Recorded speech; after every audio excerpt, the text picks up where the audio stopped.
Shalom Acha, quoi que je il vous protège, il vous donne la santé, la joie, la prospérité, Keneratson.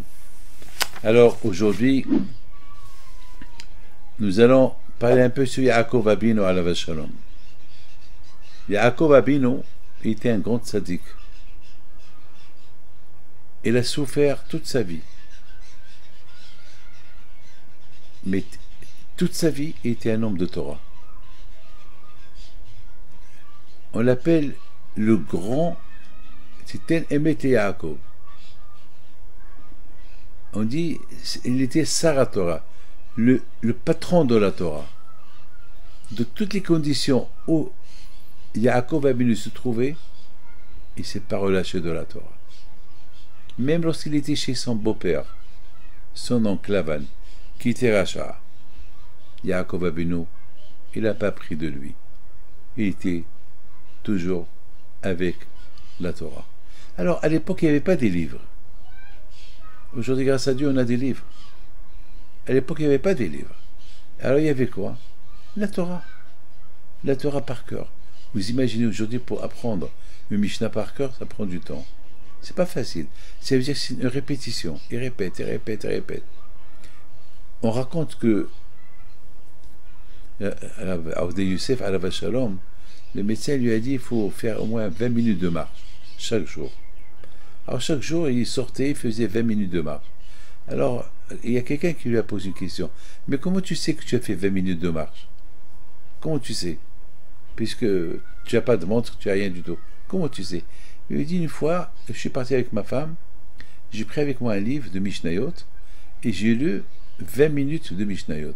Donc je sais que c'est quoi 20 minutes? Ça veut dire que le temps que je fais un tour et demi de tel endroit, c'est 20 minutes.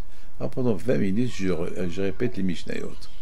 Une fois que j'ai terminé ces Mishnayot, je sais que j'ai fait les 20 minutes. C'est la folie. C'est la folie. Aimer la Torah par cœur. C'est écrit, mes amis, que avec Emoish, un jour, il a fait la guerre contre un malach. Vous vous rendez compte, vous savez c'est quoi un malach? C'est un ange. Qui peut gagner un ange? Qui peut faire la guerre à un ange? Qui? Et Yaakov Abinu, il l'a gagné. Non seulement il a gagné la bataille contre le malach, mais de quelle force? Quelle force il avait Yaakov Abinu? On a vu Yaakov Abinu était capable même de pousser une pierre qui pèse des tonnes. D'où cette force? Ben, mes amis, celui qui ne faute pas, il a la force colossale. Et la force contre les Sahara et tout. Et la force pour gagner l'ange. Il a gagné l'ange. Et à la fin, il a dit à l'ange, alors, mettons que je t'ai gagné, tu me fais la bracha. Mettons que je t'ai gagné, tu me fais la bracha. Et l'ange, il lui dit, mais quelle bracha tu veux que je fasse? Tu m'as gagné. Non, c'est pas grave. Je veux que tu me fais la bracha. Parce que ta bracha, elle va être pour moi comme ça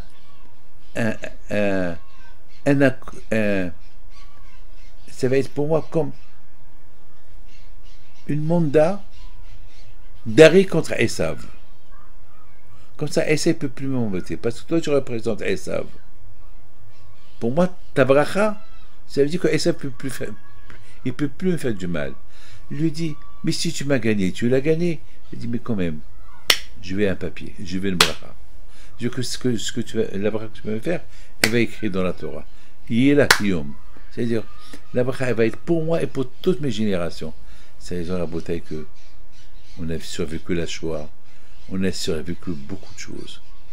Par rapport à cette bracha que le sar de Esav, celui qui protège Esav, parce qu'il a confirmé, il a dit voilà, je signe par cette bracha que c'est Yaakov qui a gagné, et c'est pas Esav qui a gagné. Donc toujours, ça sera Yaakov qui gagne. Chaque fois que Esav veut gagner, on monte cette lettre, cette bracha du sar de Esav, et tout s'annule. C'est la folie. Mes amis, Yaakov est arrivé à ce que on aurait pu dire qu'il a perdu un peu de sa Torah. lorsqu'il était à Haran pendant une trentaine d'années, il n'a rien perdu. Le contraire. La preuve que voilà, la preuve qu'il n'a rien perdu, qu'il a mené une guerre contre le sac de Esav, celui qui représente Esav, il l'a gagné. Parce que s'il a été chez Mishmor, que Dieu préserve, s'il n'était pas parfait, il n'aurait pu pas gagner. On ne peut pas gagner un malach si on n'est pas parfait. On ne peut pas gagner un malach si on n'est pas parfait. Yaakov Avinu alav Hashem, il avait le Sahara dans ses mains. Titen emet li Yaakov. On gagne, on peut, vous savez mes amis, lorsque tu réfléchis un peu, qui peut gagner un malach? Qui peut faire la guerre quand un ange vient le gagner? Ben oui, si tu as la force de la Torah, tu le gagnes. Tu n'as rien à... Tu n'as rien à craindre. Vous savez mes amis, qu'est-ce que nos sages disent? Que la photo de Yaakov Avinu, elle est gravée en face le bon Dieu. Il y a le trône céleste, le trône d'Hachem, il est là, et à côté de lui, il y a la photo de Yaakov Avinu. C'est la folie. Nous, on a les photos de Tzadikim à la maison, et Hachem, il a la photo de Yaakov Avinu. Vous vous rendez compte? Pourquoi Yaakov? Parce que Hachem, il adore celui qui étudie la Torah. Celui qui étudie la Torah, il s'appelle Yaakov Avinu, il s'appelle Yaakov devant Hachem. Alors, ça veut dire que la photo de Yaakov Avinu, elle représente tout celui qui étudie la Torah. Alors moi aussi, moi qui étudie la Torah, ma photo, elle est dans la photo de Yaakov Avinu. Et la photo de Yaakov Avinu, elle représente tout celui qui...